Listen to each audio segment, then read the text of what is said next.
Hello, good morning all of you. कैसे हैं आप सभी। आज हमारा जो विषय रहेगा वो रहेगा केवीएस बायोलॉजी के जो प्रीवियस ईयर पेपर 2014 उसके हम क्वेश्चन सॉल्व करेंगे। बायोलॉजी के जितने भी हमारे क्वेश्चन है पीजीटी पीजीटी बायोलॉजी 2014 उसके क्वेश्चन वन बाय वन करके हम देखते रहेंगे। सबसे पहले हमारा जो क्वेश्चन होगा,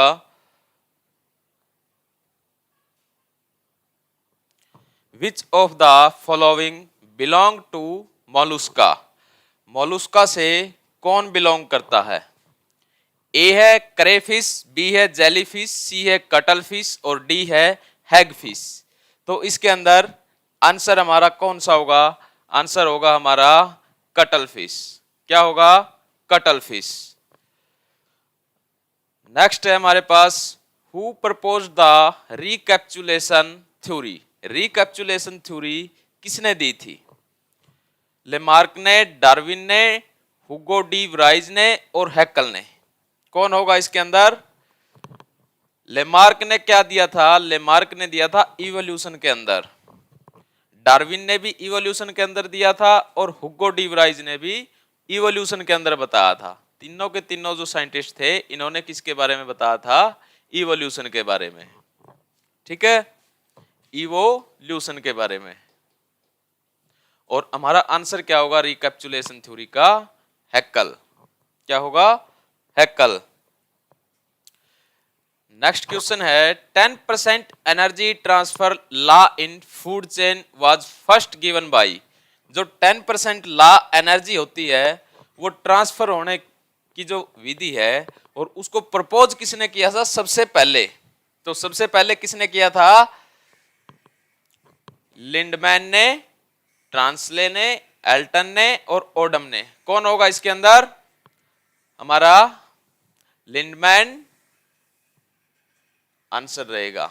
ए आंसर रहेगा लिंडमैन। उसके बाद है नेक्स्ट क्वेश्चन जो हमारा, इन paramecium the process of reconstruction of nuclei in a single individual which take place without the fusion of gamete nuclei is known as। कौन सा जो गैमिट है बिना फर्टिलाइजेशन किए हुए क्या बनाएगा, आगे न्यूक्लियाई फॉर्म करेगा।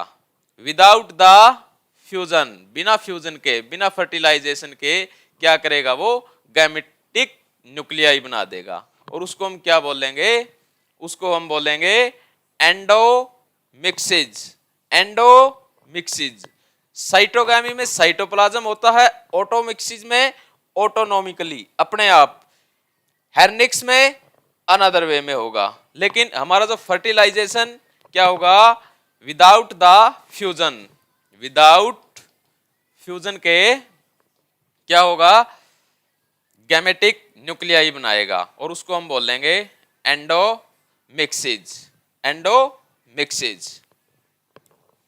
नेक्स्ट है हमारा question, in which of the canal system spongocoel is lined bye coenocytes.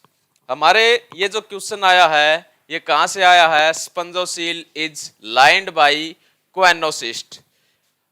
हमने डिवीजन देखा था एनिमल का, और जो सबसे पहले जो फाइलम होता है, फाइलम हमारा जो फर्स्ट फाइलम है प्रोटिस्टा, उसी के अंदर क्या होता है, कोएनोसाइट्स बनती हैं और कोएनोसाइट्स लाइन करती हैं किसको, स्पंजोसील को। तो इसका आंसर हमारा क्या होगा, फिफ्थ क्वेश्चन का आंसर रहेगा हमारा एस्कानोइड टाइप।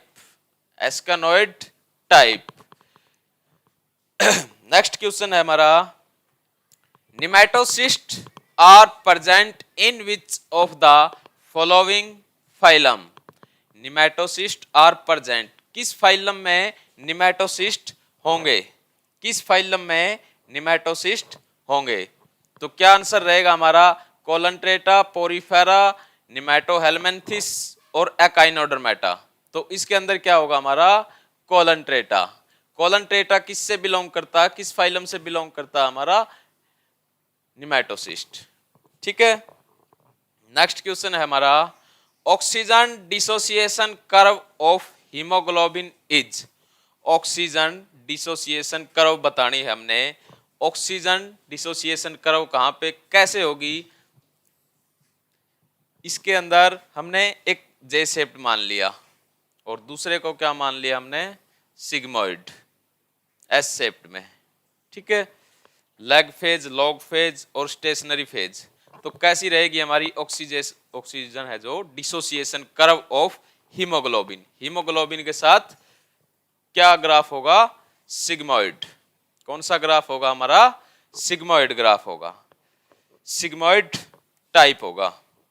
नेक्स्ट क्वेश्चन है हमारा, cirrhosis is caused by taking excess of, cirrhosis is caused by taking excess, यदि एक्सेस हो जाए सिरोसिस तो क्या कॉज करेगी, ठीक है। और इसके अंदर कौन सा जो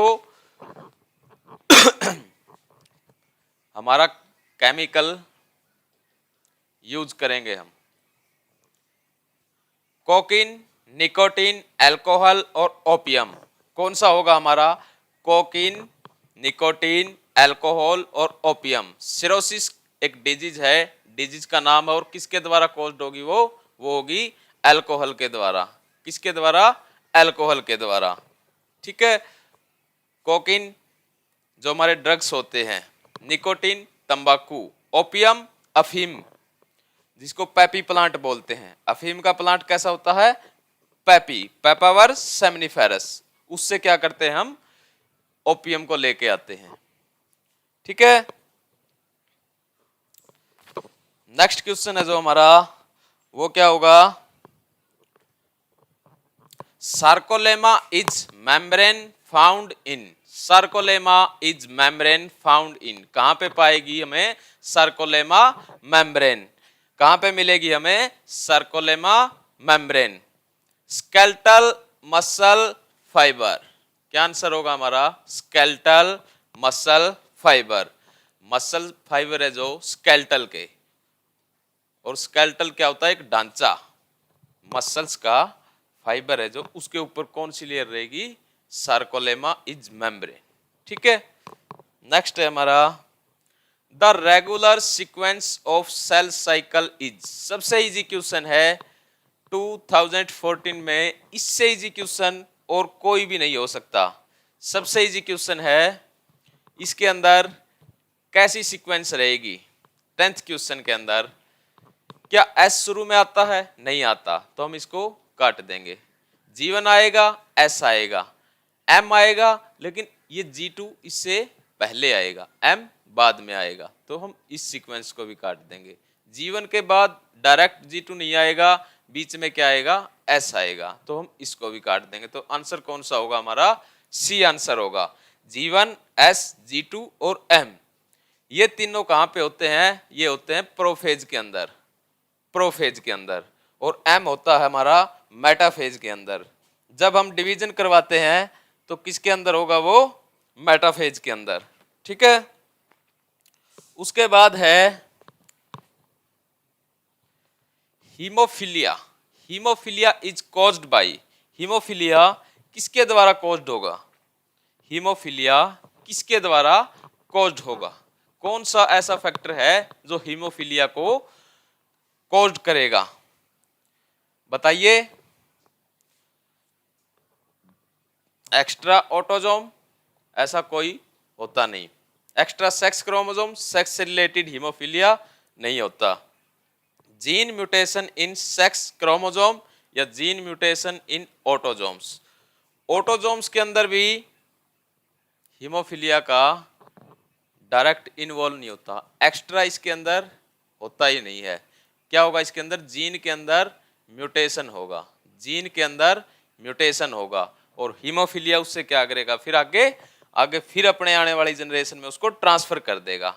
gene mutation in sex chromosome, तो आंसर क्या हुआ हमारा, 11th क्वेश्चन का आंसर क्या होगा, सी।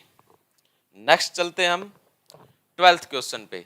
Animals leading aquatic life show adaptations, animal lead करते हैं एक्वाटिक लाइफ, शो एडेप्टेशन, क्या एडेप्टेशन है उनकी, क्या एडेप्टेशन होगी,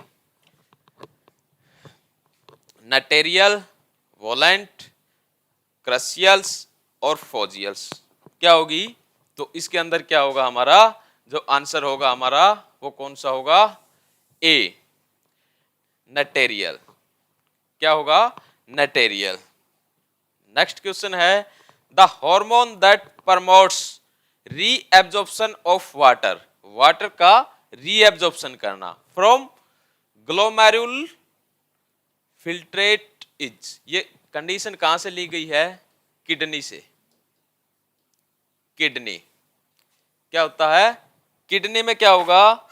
किडनी में हमारा ग्लोमेरुलस फिल्ट्रेट होता है और वहां से क्या होता है? जमा यूरिया। यूरिया होता है जो वो किसके द्वारा जाता है? वो जाता है नेफ्रॉन के द्वारा ब्लड वेसल से ग्लोमेरुलस के अंदर और वहां से आगे फिल्टर होता है। तो यहां से क्या होता है? इसका वाटर का रीएब्जॉर्प्शन होगा। वाटर का रीएब्जॉर्प्शन होगा proximal convoluted tubule. Proximal convoluted tubule से रीएब्जॉर्प्शन होगा इसका वाटर का। और इससे आगे जाने के बाद डीसीटी से भी हो सकता है, कलेक्टिंग डक्ट से भी हो सकता है। और इसके अंदर एक बात और बताएं कि कौन सा हार्मोन इन्वॉल्व होगा? कौन सा हार्मोन इसके अंदर इन्वॉल्व होगा और कौन सा चैनल है जो इसको वाटर को रीएब्जॉर्ब करवाने में इसकी हेल्प करता है? एक्वापोरिन का नाम सुना होगा आपने। एक्वापोरिन। एक्वापोरिन चैनल क्या करता है? रीएब्जॉर्प्शन करवाने में हेल्प करता है। बॉडी से वाटर लॉस ना हो या फिर कम लॉस हो तो इसके लिए एक हार्मोन होता है एडीएच। क्या नाम होगा उसका? एडीएच। ठीक है। ये हार्मोन एक्वापोरिन के दो चैनल के ऊपर काम करता है, एक्वापोरिन 1 और एक्वापोरिन 2। दो चैनल होंगे इसके अंदर जो वाटर को रीएब्जॉर्प्शन करवाने में हेल्प करेंगे। तो क्या आंसर रहेगा अब इसका? अब 13 का बहुत आसान आंसर हो गया। तो कौन सा आंसर रहेगा हमारा? वैसोप्रेसिन। वैसोप्रेसिन के अंदर क्या होता है? वाटर की मान लो कि कमी हो गई तो हमें रेनिन नाम का एक हार्मोन होता है वो रिलीज करवाता है। कौन? हार्ट के द्वारा आता है और वो ये कहता है कि कम से कम वाटर लॉस करो, बॉडी को वाटर की जरूरत है। तो उसके फिर एडीएच एक्टिवेट होगा और वहां से एक्वापोरिन चैनल एक्टिवेट होंगे और फिर वाटर का रीएब्जॉर्प्शन हो जाएगा। ठीक है। वैसोप्रेसिन। क्या आंसर रहेगा 13 का? वैसोप्रेसिन। नेक्स्ट है crossing over takes between. Crossing over कहां पे होगी? सबसे पहले तो क्रॉसिंग ओवर होगी कहां पे? क्रॉसिंग ओवर किसके अंदर होगी? माइटोसिस के अंदर होगी या मियोसिस के अंदर होगी या फिर दोनों के अंदर होगी? क्या होगी? माइटोसिस, मियोसिस या फिर बोथ? किसके अंदर होगी? माइटोसिस, मियोसिस या फिर बोथ? तो क्या होगा? क्रॉसिंग ओवर तो दोनों के अंदर होगी क्योंकि डीएनए को हम कॉपी दोनों के अंदर करते हैं। तो वहां पे क्या होगा? क्रॉसिंग ओवर तो होगी ही होगी। ठीक है। तो 14 का आंसर क्या रहेगा हमारा? 14 का आंसर क्या रहेगा? Non sister chromatid. Non sister chromatid क्या करेंगे? क्रॉसिंग ओवर टेक्स बिटवीन करेंगे क्योंकि एक ही हार्मोन के जो क्रोमैटिड होते हैं वो सिस्टर क्रोमैटिड होते हैं और नॉन सिस्टर क्रोमैटिड कौन होते हैं? जो डिफरेंट डिफरेंट क्रोमोसोम के ऊपर होते हैं। मान लो कि ये है एक हमारा ये क्रोमोसोम है, तो जो ये क्रोमैटिड होगा और ये होगा, ये दोनों कैसे होंगे? Non sister chromatids.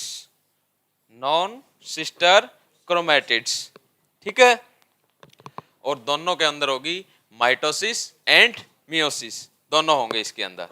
ठीक है, और आंसर क्या होगा हमारा थर्ड। नेक्स्ट क्वेश्चन है हमारा, syphilis A sexually transmitted disease is caused bye. Direct question आते हैं बिल्कुल। 15 का क्या आंसर रहेगा हमारा, डायरेक्ट क्वेश्चन आएंगे। तो इसके अंदर क्या होगा, ट्रिपोनेमा। ट्रिपोनेमा क्या होगा हमारा आंसर होगा, और इस डिजीज को कोज करता है। और ये डिजीज कैसी है, सेक्सुअली ट्रांसमिटेड डिजीज है, सेक्सुअली ट्रांसमिटेड डिजीज है, और इसको कोज करने में ट्रिपोनेमा का काम होता है। ठीक है, next, DNA synthesis occurs in. किस फेज के अंदर डीएनए सिंथेसिस होगा। माइटोसिस और मियोसिस से बहुत सारे क्वेश्चन आए हैं, 3 से 4 क्वेश्चन हमने अभी तक कर लिए, 16 क्वेश्चन तक। तो इसके अंदर क्या आंसर होगा, G1, G, M और S। तो इसका आंसर क्या होगा हमारा, इसका आंसर क्या होगा, इसका होगा S फेज, क्योंकि डीएनए का जो सिंथेसिस होता है वो S फेज के अंदर तो होता है, और G1 फेज के अंदर क्या होता है, इनिशियली स्टार्टिंग का जो प्रोसीजर है वहां से स्टार्ट हो जाता है। यहाँ पे जितने भी हमारे एंजाइम हैं, जितने भी एंजाइम हैं वो क्या करते हैं, एक्टिवेट हो जाते हैं, और एस फेज के अंदर क्या करवाते हैं, डीएनए की सिंथेसिस करवाते हैं। नेक्स्ट क्वेश्चन है, कैंसर ऑफ स्टोमेटा या फिर stomach, sorry stomach, liver and lungs. Stomach, liver and lungs is known as. Cancer stomach, liver and lungs में कहां पे होगी, ये 3-4 टर्म दी गई है, सार्कोमा, कार्सिनोमा, ल्यूकेमिया या माइलिनोमा। कौन सा होगा इसका आंसर, कौन सा होगा इसका आंसर, कार्सिनोमा। कार्सिनोमा क्या होता है, ऑर्गन के अंदर क्या करता है, कैंसर को डेवलप करवाता है। ठीक है, ल्यूकेमिया क्या होता है, जो ब्लड के अंदर कैंसर को करवाता है। सार्कोमा क्या होता है, जो स्किन के ऊपर करवाता है। और माइलोमा क्या होता है, मैलिग्नेंट होता है। क्या होता है, मैलिग्नेंट। ठीक है, आंसर क्या होगा हमारा, कार्सिनोमा। और ये कैसी कैंसर होती है, ये जहां पे रहेगी, एक बार जहां पे हुई वहां से ट्रांसमिट नहीं होगी आगे, जैसे ल्यूकेमिया के अंदर होता है, ऐसा कुछ नहीं होता, ये ट्रांसमिट नहीं करती। ये क्या होगी, नॉन मैलिग्नेंट होगी। ये एक जगह से दूसरी जगह पे इसके सेल्स है, मूव नहीं करेंगे, तो मूव नहीं करेंगे तो कार्सिनोमा। बाकी ल्यूकेमिया और माइलिनोमा क्या करेंगे, मूवमेंट करते हैं। एक जगह पे कैंसर कॉज हुई तो वो आगे दूसरी जगह पे जाके कैंसर की जो सेल्स हैं वो डेवलप करेंगी, वहां पे जाके डिवीजन करेंगी, तो इसके अंदर कार्सिनोमा। नेक्स्ट है, as there are only 20 amino acids, 20 amino acid, only this system of coding can be effective for the innumerable protein present inside the body। Direct question आते हैं इसके अंदर, और डायरेक्ट क्वेश्चन में क्या बताना होता है हमें, डायरेक्ट आंसर की ट्रिपलेट कोडॉन सिस्टम होता है इसके अंदर। क्या होगा, ट्रिपलेट कोडॉन सिस्टम, क्योंकि एक अमीनो एसिड के अंदर क्या होते हैं, ट्रिपलेट कोडॉन। मान लो ए, टी, सी और जी, ये 4 ही क्या करते हैं, डिवाइड करते हैं आगे चीजों को। और ऐसे कितने कोडॉन होते हैं, 64 कोडॉन होते हैं इसके अंदर। ठीक है, tricuspid wall in the heart of यूथेरियंस is present between. कहां पे होगी ट्राइकस्पिड वॉल्व्स, लेफ्ट की साइड की राइट की साइड, कहां पे होगी, लेफ्ट की साइड या राइट की साइड, ऑरिकल और वेंट्रिकल। हार्ट के चैम्बर कितने होंगे, हार्ट के जो चैम्बर होते हैं वो कितने होंगे, वो 4 होंगे। इस पोर्शन को क्या बोलेंगे, लेफ्ट, और इसको राइट। ये क्या होगा हमारा, ऑरिकल या वेंट्रिकल, ऑरिकल होगा या वेंट्रिकल होगा, ये भी वेंट्रिकल। ठीक है, तो आंसर क्या होगा इसका हमारा, ट्राइकस्पिड वॉल्व। और ट्राइकस्पिड वॉल्व कहाँ आती है, यहाँ पे होती है। यहाँ पे होती है बाइकस्पिड और यहाँ पे होती है ट्राइकस्पिड। अब हमें ये बताना कि heart of erythrians is present कहाँ पे होगा? ट्राइकस्पिड में right auricle and right ventricle. Auricle और वेंट्रिकल राइट साइड में ही है दोनों, ठीक है। तो राइट साइड में ट्राइकस्पिड यहां पे मिलेगा, ठीक है। अब नेक्स्ट क्वेश्चन है हमारा, which of the following is called the age of fishes? Age of fishes बताना हमें कि फिश की क्या एज है, ठीक है। प्लिस्टोसिन्स, डायरेक्ट आंसर है प्लिस्टोसिन्स, क्योंकि ये क्या है, ये क्या करते हैं, ये तो टाइम स्केल्स के अंदर आते हैं, तीनों चीजें टाइम स्केल्स के अंदर आती हैं और अपर लेयर में आती हैं। प्लिस्टोसिन्स क्या होता है? प्लिस्टोसिन्स एज बताता है फिशिस की, ठीक है। ये हमारा आज का लास्ट क्वेश्चन था।